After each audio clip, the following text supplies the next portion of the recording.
Golden কালারের বল না থাকা সত্ত্বেও আমি কিভাবে কেকটাকে গোল্ডেন কালারের বল দিয়ে ডেকোরেশন করেছি সেই ভিডিও আপনাদের সাথে শেয়ার করব।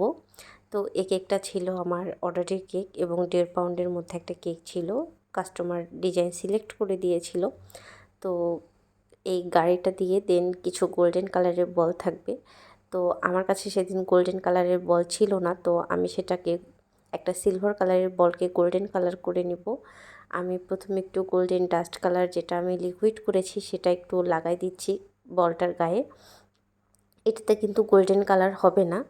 তো আমি যে ডাস্ট কালারটা ইউজ করব সেটাতে একদম পাউডার ডাস্ট কালার, সেটার মধ্যে আমি বলটা একটু ডিপ করে নিচ্ছি। দেন দেখেন কত সুন্দরভাবে একটা গোল্ডেন কালার হয়ে যাচ্ছে। আর এটা কিন্তু অনেক শাইন করে, মানে আমরা যে গোল্ডেন কালারের আর্টিফিশিয়াল বলগুলো কিনি সেগুলোর থেকে এই বলটা বেশি শাইন করে। তো আমার কাছে এটা বেশ ভালো লাগে।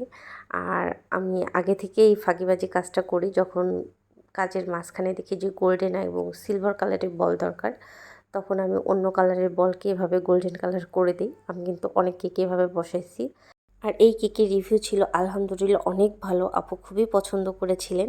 ধন্যবাদ। আসসালামু আলাইকুম। Bye bye.